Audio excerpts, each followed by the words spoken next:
Morning, a lot of data to cover. Let's dive right into it. We have some top headlines. United Airlines CEO warns of extended shutdown will hurt bookings, and that's where we can see the stocks falling down and some other things. CNN all access streaming subscriptions coming in October 28. Apple saying that the subscription model is the problem while they are the problem themselves. Walmart is saying that manufacturing comes back is a real good for business. Of course it is. And then AI data center, desperate for electricity, are building their own power plants. And today, S&P 500 features falling down 1.30%. It's interesting. A lot of things to cover. Let's dive into it deeper into these things. Extended shutdowns will create, of course, problems because TSA agents are not working. Longer waiting time. People decided not maybe to book a holiday or go anywhere because of it, and so on, and prolonged lines, etc. creates delays. The shares first dropped originally because of although the earnings were exceptional, like the earnings were 4.75% surprise, but with the Q4 project being downgraded, so adjusted earnings were 2.78 per share with Q4 projections between 3 and 3.50. That's the reason the stocks fell down a little bit more, and then expects most revenue from loyal customers. So the airlines is more focusing now on loyal customers, which is great, because if you are sticking to airlines and they've seen a growth of the revenue from loyalty programs by 9%, the more you treat your customers, active customers, better, the longer they will stay, the more they will use your services. So it's definitely more than I always say, focus on quality more than quantity, because the quantity at one point will make no sense. Same will happen with Disney. That's why I'm happy to see Disney also shifting from quantity to quality. CNN all access streaming subscription to launch in October 28, $69.99, and they have special until January 5th for $41.99.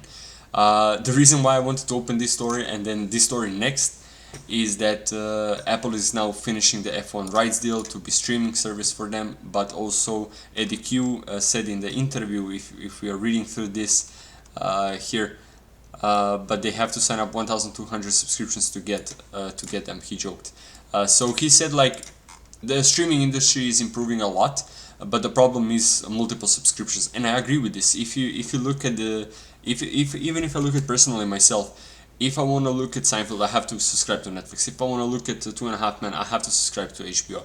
If I want to see some Marvel movies, I need to subscribe to Disney. It's just a subscription after subscription after subscription, and it has to stop at some point. I think ideally, it would be if the companies kind of made a mutual agreement. It's just a concept I'm thinking about, but I don't know if it's even possible from legal point of view and how the profit margins would be split here. But if maybe a new company or an existing company, let's say a Netflix takes over Apple and all the other subscriptions and just bundles it up in one offer, it would be a much better solution for people. Make it cost a little bit more. Of course, right now everybody's upping up their price, so it's like between $10 to $15 per month. For a one-day subscription. Make it $25 or $30 per month, but have a bundle of everything in one go. So when you subscribe to this app, you can get access to everything. It's less complicated, it's less subscription-based. People are losing their interest, and they are turning into piracy. If you look at the data, piracy is again at all-time high demand.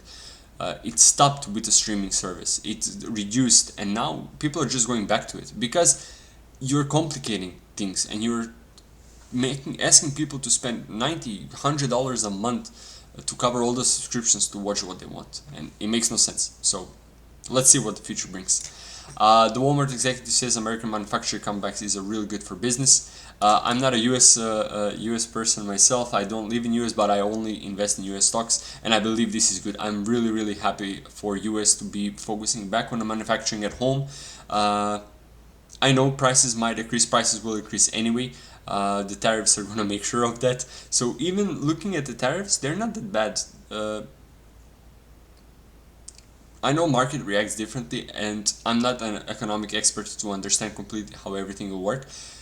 But I'm all for US bringing the manufacturing back. I mean, you're the biggest consumer in the world. If you can't benefit from that, What's the point? Why does China has to benefit the most from the US consumers? The US itself should benefit the most from their own consumers. And I'm all for it. Even I'm not American, I don't care. I'm all for it. Go for it. Bring the manufacturing back. Trump, you're doing a great job, I think, when it comes to this. Although it's a reckless way of doing it, but maybe that's what's needed for the economy to shift. AI data centers are desperate for electricity, and they're building their own power plants. If you're a premium member, or if you're a part of my Discord or Telegram community, you know that I'm investing now in the power supply chain. I'm actually started to look into this like a month and a half ago, 2 months ago. I came to the conclusion, okay, AI boom is great, AI boom is happening. It's not like AI bubble, it's not like dot-com bubble. I know a lot of YouTubers and a lot of other people are saying, it's like dot-com bubble. If you look at the dot-com bubble, and if you look at the information from the companies back then in dot-com bubble, they had no revenue, they had no profits. If you look at Nvidia, if you look at Meta, if you look at Telecom, if you look at Oracle, whatever company you want to check, AMD, they all have profits. It's not a bubble if the companies are growing and the profits are growing. Maybe it is a bubble for some companies, but as long as you invest in a financially healthy companies, I think you should be fine. But anyway, despite that, I'm looking into power grids, I'm looking into solar energy, nuclear energy, transmittable energy, and actually I've invested about $5,000 so far in one of the companies that I believe in, and if the market correction is happening, which we'll talk about here, it is happening a little bit, if it continues to happen, I'll just keep adding to the position. Again, it's always important to trade the plan, not the noise. If you understand the company, what they're doing, if you believe in their future, if you believe in what they stand for, you will be fine holding it even if it falls 25%. And I have some companies, I have Lululemon in 25% minus, and it's a position of $10,000 to $15,000. It's a lot of money for me. I know for some maybe it's not a lot, but it's a lot of money for me, and I'm 25% in minus, and I'm okay. It's because I've studied the financials, I've studied the company, I understand the fundamentals, I understand the future plans, and I understand their expansions in China. I understand their specifications for a specific wares they're using, the technology, the research and development they're investing in, why it's not just a clothing brand, it's a community. And when you understand the company like this, in these details, and you are convinced in the future and what they stand for, you don't care if it falls down 25%, even though it's a lot of loss for me. I'm lost in $3,000 or something like this now, and I'm okay. This used to be my yearly salary here in Croatia, and I'm okay with it. I'm long-term investor. I know what I've invested in, and I will just hold it. Looking at the data today, we can see another fall down, 1.24%. There is some blood in the market, which is expected. I told you, as always, there will be always noise, there will always be blood, and it's a good time to buy. That's all it is. Well, it's a good time to buy, but if you look at the VIX, it's 25, so I'm still holding my horses. I'm not pushing too much money. I'm investing here and there, $500 top off on the positions, $1,000 top off on the positions. But any large entry like $4,000, $5,000, $10,000, I'm just holding on the sidelines for now, until I see VIX and Fear and Greed a bit down. Looking at the latest insights, I think I saw two interesting things. I saw one buying. Let me see value. Where did I see it here? Cipher mining, I can see that V3 Holdings Ltd is selling about $93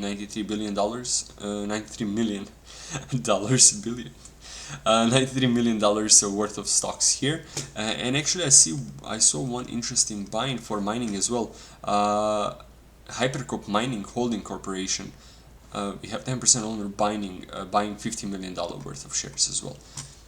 Interesting. I'm not invested into either of these companies, but if you're interested in it, you can look into this. Taiwan Semiconductor Manufacturing Company, as discussed yesterday, they had a surprise of 11.49%. 1.94 was instead of 1.74, which is great. Charles Schwab, we're looking at 2.67% surprise. Earning per share was 0.75, and it was actually 0.77. Interactive brokers, they had zero surprise, 0.44, 0.44. We have Marsh and McLaren companies, 1.24% surprise, a little bit bump here. The Bank of New York had 7.8% surprise. US Bank Corp had a 3% surprise. As I mentioned yesterday, all of these banks doing all of these surprises, it concerns me. INFY Limited, American company, had 0% surprise, 0.19 to 0.19. The Travelers company had a surprise of 38.26. The earning per share was 3.79. It was actually 5.24, which is actually good to see, but it's a big surprise, big surprise. Actually, I didn't even look how this reacted for the company on the stock price. I really want to. I want to see if it was on my list. It's actually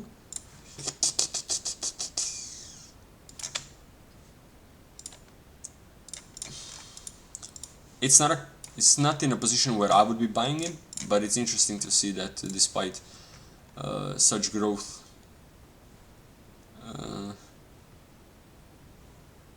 with such growth, that it had a correction.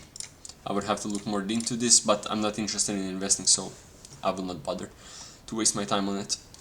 Today's earnings, we have American Express, HDFC Bank seems like they will not be doing it, and then TFC, SLB, STT is the STT. Even I'm not interested that much into it. SLB maybe so, but TFC and AXP's HDB are good companies. That I think, due to the market cap size, that I would potentially look into investing, but I'm currently not actively investing. Beyond Meat has a lot of short orders. I have not seen put call ratios at 2.09 for a very long time. It's actually funny because this company was really recommended a lot by one of the YouTubers who has a lot of subscribers, and I'm sorry for his subscribers, because he was recommending it, I think somewhere around 2021.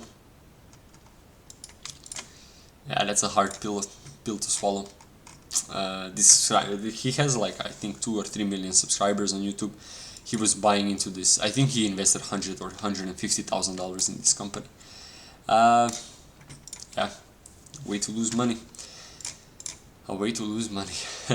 US Fear and Greed, it's 23. It's very close to what I advocate for. Under 20 is a good time to buy. So let's see. After today's data, I think tomorrow we'll see Fear and Greed under 20, and this is the good time to maybe set some positions, to look into companies maybe worth investing more money into it. If you look at the Fear and Greed chart compared to the S&P 500, every time the Fear and Greed ticked below, it was a good time to buy, and the recovery was tremendous. We have Fear and Greed here at 5, and look at this, if you were buying here at just at about 5k range, it was tremendous growth. I love it. So yeah, Fear and Greed, don't be scared. When the greed is high, this is when you should be worried as a long-term investor. VIX, as I mentioned, is at 25, which is a good tick. It's still not good enough for the fear I see in the market. Now we are looking at 28. That's good. 28 is going towards better side. I think after today, maybe next week, we'll see it more, depending on the news. 0.86 at pull call ratio. It got increased a little bit, which is expected. Sentiment, again, as we anticipated, it's going to be at 46. The sun is killing my eye, but I have few seconds left of the video. I will not let him stop me.